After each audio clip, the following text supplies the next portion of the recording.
Hey everyone, I'm doing a whole bunch of recordings in the same day, so if you see me wearing the same shirt, trust me, I do shower every day, alright? This next one is going to be how to beat inflation. So, I am going to do some screen sharing. I'm going to post some screenshots to show you what I do. I like to personally show proof of what I do. I'm not trying to sell you anything. I'm not trying to advertise a specific business for any reason. I'm not telling you to invest in what I invest in, but what I am doing is I am being as transparent as possible, and I am showing you how I personally beat inflation, and I will have other videos to speak more about my investments and what I do coming up super soon. But I just wanted to put that out there for legal purposes. I see everybody doing it, so I want to make sure I cover myself as well.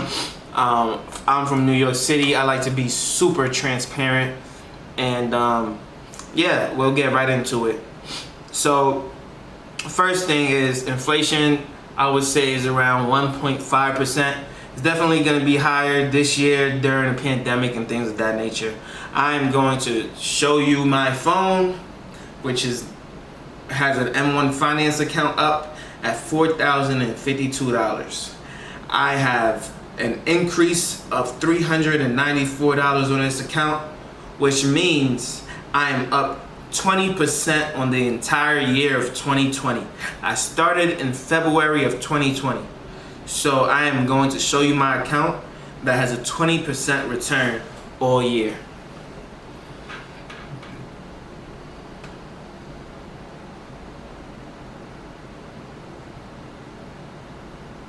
Okay, I'm going to go over some of these investments. I'm not going to go into detail about them, but I will let you know. Apple, 5% of my portfolio. Now, nothing is over 5% in my portfolio. And sometimes I did have stocks at 6 or even 7% of my portfolio. And I do watch a lot of YouTube. This is not the reason why it's at 5%, but after listening to Kevin O'Leary, who said that he has nothing over 5% in his portfolio, my portfolio already had a few stocks at 5 or less, and I did not want to go over that since then, right? Now with M1 Finance, the accounts go up and down for different stocks, and it will bring your graph out of equilibrium. You'll see some graphs are higher, some charts are higher than others, and as an investor, you may say, I want none of my stocks to be out of that circle ring or as close to it as possible, and sometimes it's just not possible due to, you know, the validity of the market. I buy a lot of stocks. I'm young, 23 years old, so you're gonna see a lot of volatility. You're gonna see a lot of things happen. Apple was my largest holding. It was at 4.6 just last night out of 5%. Now it's at 5% out of 5%. I wonder how that happened. It went up, right? So I have an increase of $70 in Apple, bringing my whole entire total to $202.81. In a $4,000 portfolio, that is spot on. About 5% of my entire portfolio is Apple, which is a 116.81% increase on Apple. Then I have VOO, which is the Vanguard S&P 500, up $34.13, bringing my total to $193.89, which is a 39.79% increase. Then I have NOBL, which is one of my favorite stocks in the entire universe, ProShares S&P 500 dividend, which is at 4.7% out of 5%, up 13.96%, and I just bought a lot of it recently. I have 191.11 totally invested, which is a 20.67% gain. Then Realty Income Corporation is at 4.4% out of 5.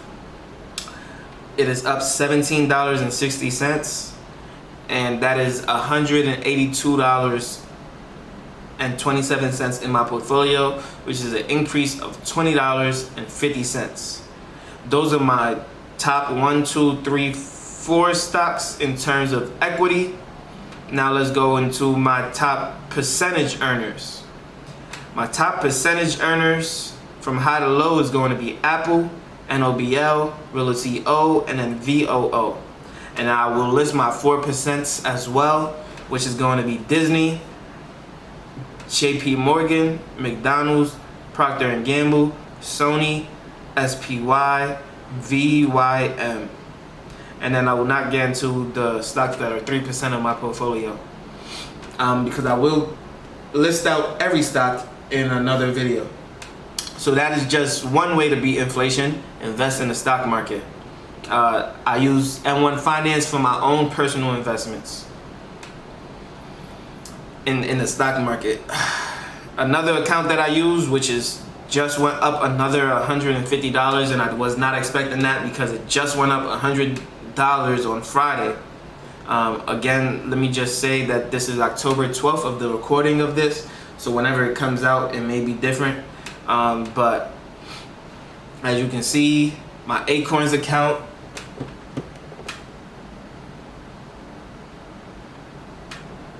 I'm not sure if you can see that clearly, but that is $10,552.90.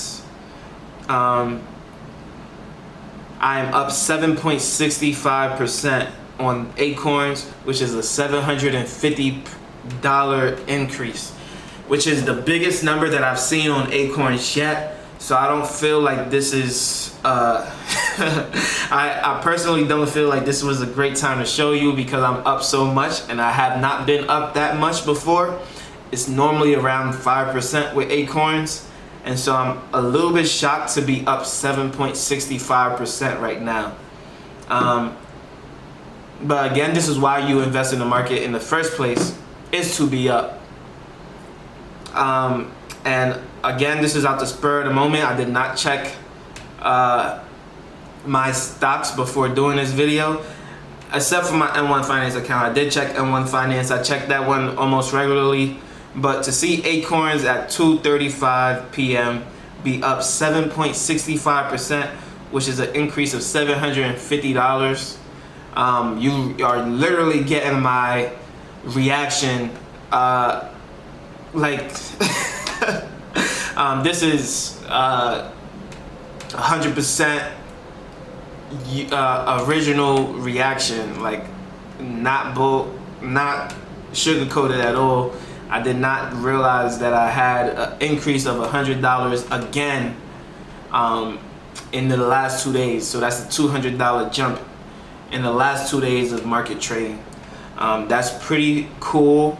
What I use my Acorns account for, since I use my M1's account, unlike other investors who just invest with different brokerages for YouTube, I actually invest with a purpose in terms of something outside of YouTube. So what I use my Acorns account for, because this is my highest account in terms of stocks, I use my Acorns account for real estate purposes. So I plan to use this account to invest in real estate eventually. When I did my pre-approval letter, they only counted 70% of the stocks that I had in the stock market for the pre-approval. So that is something that hurts when you're looking to buy, or when you're potentially looking to just get approved so that you can buy when you find something good on the market. Having your stocks in a brokerage and not in your savings, it literally diminishes your value by 30% because of the volatility of the market. And I think that's super excessive, but you know, in the grand scheme of things, when you have more riskier investors than me, 30% sounds like a safe number for the banks. And so I'm not surprised that they went with something like that. And so if you're looking to buy a house in the near future, Acorns is slow and steady. It wins the race for me. I've had Acorns since April of 2019, and I'm up 7% now in 2020 of October. So, you know, over time, you seem to be doing pretty well. And I should add that I invest $50 a week into Acorns, and I invest $50 bi-weekly into M1 Finance. So this is how you beat inflation: 20% on M1 Finance and my own personal stocks, 7% on Acorns, and something that diversifies for you and does all the work for you.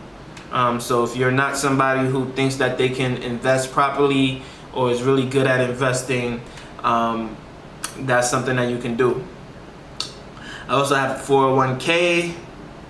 I invest 18% of everything that I earn into my 401k. That is almost at $8,000 for the year. It's at $7,933.14. It's a 4.03% return.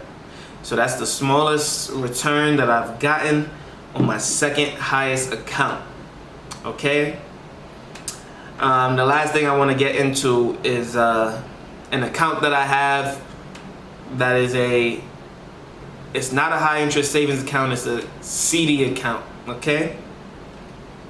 So if you ever heard of CDs, it's where you invest your money for a long period of time